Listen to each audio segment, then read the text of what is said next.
শিলিগুড়ির বন্যা পরিস্থিতির দিকে নজর রাখবো, যেখানে তিস্তা বাজার এলাকা একেবারে জলমগ্ন, জলস্তর বেড়েছে, বন্ধ তিস্তা রোড। প্রশাসনের পক্ষ থেকে মাইকিং করা হচ্ছে। শিলিগুড়িতে জলমগ্ন পরিস্থিতি তৈরি হয়েছে তিস্তা বাজার এলাকা, সেখানে জলস্তর বেড়ে গেছে। আমরা জানি তিস্তা নদীর জল হু হু করে বাড়ছে। এবার বিপর্যস্ত শিলিগুড়ি, একেবারে বন্যা পরিস্থিতি দেখা দিয়েছে, রাস্তার উপর জল উঠে আসছে, বন্ধ তিস্তা রোড। প্রশাসনের পক্ষ থেকে মাইকিং হচ্ছে, আপনারা দেখতে পাচ্ছেন, সতর্কতা জারি করা হচ্ছে। সরাসরি রয়েছেন আমাদের প্রতিনিধি নারায়ণ সিংহ রায়, কথা বলবো নারায়ণের সঙ্গে। নারায়ণ, আজকে সকালে কি পরিস্থিতি?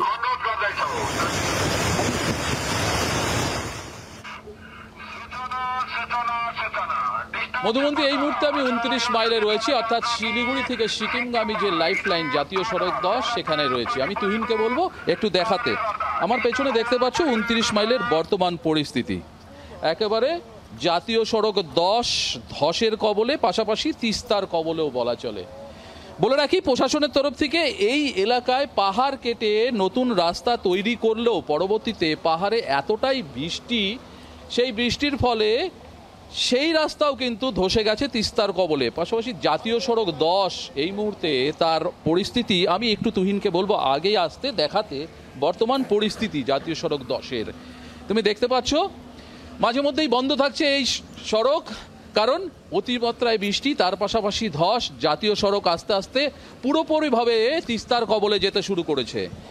যদিও যুদ্ধকালীন তৎপরতায় প্রশাসনের তরফ থেকে এইভাবে ধস সরিয়ে রাস্তা মেরামত করে পরিস্থিতি স্বাভাবিক করার চেষ্টা করলেও বারবার এই যে আমার ডান হাতে রয়েছে পাহাড়, সেখান থেকে বড় বড় পাথরের চাই পাহাড় ধসে এই জাতীয় সড়কের বেহাল দশা, যার ফলে এবং তার পাশাপাশি আমার ডান হাতে যে তিস্তা নদী, এই তিস্তাও কিন্তু দিন প্রতিদিন গ্রাস করতে চলেছে এই জাতীয় সড়ক 10-কে।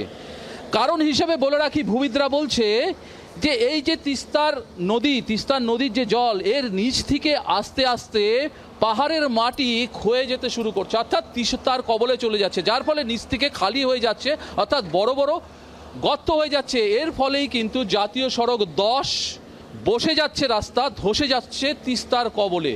পাশাপাশি অন্যদিকে এই যে পাহাড় দেখতে পাচ্ছ, আমি আরেকটু দেখাতে বলবো, এর ওপারেই রয়েছে সেবক টু সিকিমগামী, অর্থাৎ রংপং অবধি যে রেলের যে টানেল, ভারতীয় রেলের সেই টানেলের কাজ চলছে। সেটি বানাতে গিয়েও কিন্তু এই পাহাড়ের অনেক ক্ষতি হয়েছে। কারণ বিশেষজ্ঞদের মত, তারা বলছে রেলের যে টানেল, সেই টানেল বানাতে গিয়ে যেভাবে সুড়ঙ্গ বানাতে হয়েছে, সেগুলো সমস্তটাই ডোলোমাইট বিস্ফোরণ করে সেই সমস্ত রাস্তা বানিয়েছে। একেতেই এই পাহাড়কে বলা হয় গ্রোয়িং মাউন্টেন। সেই গ্রোয়িং মাউন্টেনকে যদি এইভাবে ডোলোমাইট বিস্ফোরণ করে রেলের টানেল বানানো হয়, যার ফলে দিন প্রতিদিন এই শিলিগুড়ি থেকে সিকিমগামী যে লাইফ লাইন জাতীয় সড়ক 10 একেবারে ধ্বংসের পথে যেতে শুরু করেছে। এলাকাবাসীরা এতে আতঙ্ক। পাশাপাশি তিস্তার বুকে গড়ে উঠেছে একের পর এক লো ড্যাম প্রজেক্ট, অর্থাৎ বিদ্যুৎ প্রকল্প। সিকিম থেকে কালীঝোড়া অবধি প্রায় 17খানা বিদ্যুৎ প্রকল্প রয়েছে। সেগুলো বানাতেও কিন্তু পাহাড়কে কাটতে হয়েছে, ডলোমাইট বিস্ফোরণ করে জায়গা করতে হয়েছে, তারপরেও কিন্তু বিদ্যুৎ প্রকল্প তৈরি হয়েছে।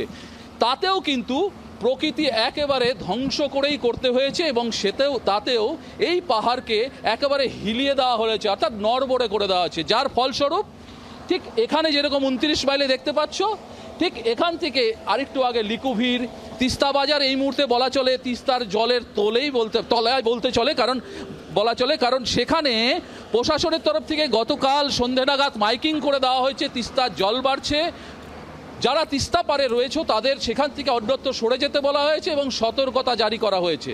সব মিলিয়ে এই লাইফ লাইন একেবারে স্তব্ধ, মাঝে মধ্যেই বন্ধ হচ্ছে, আবার খুলছে, বিকল্প রাস্তা পাহাড় কেটে তৈরি হচ্ছে, কিন্তু সেই রাস্তাও কিন্তু তিস্তার কবলে যাচ্ছে।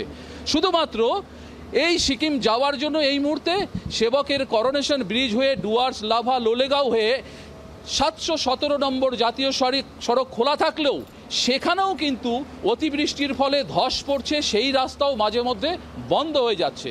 এক কথায় বলা চলে, সিকিমের এই লাইফ লাইন, অর্থাৎ গুরুত্বপূর্ণ এই জাতীয় সড়ক 10 পুরোপুরিভাবে স্তব্ধ। যুদ্ধকালীন পরিস্থিতিতে প্রশাসন কাজ করছে, ধস সরিয়ে পরিস্থিতি স্বাভাবিক করার চেষ্টা করছে। ধন্যবাদ নারায়ণ। অর্থাৎ গোটা এলাকা ধীরে ধীরে তিস্তার গ্রাসে চলে যাচ্ছে। একদিকে রয়েছে উন্নয়নমূলক প্রকল্প, অন্যদিকে ক্রমাগত ধস, সব মিলিয়ে বিপর্যস্ত পরিস্থিতি। বাংলার আওয়াজ, বাঙালির আবেগ, জি 24 ঘন্টা।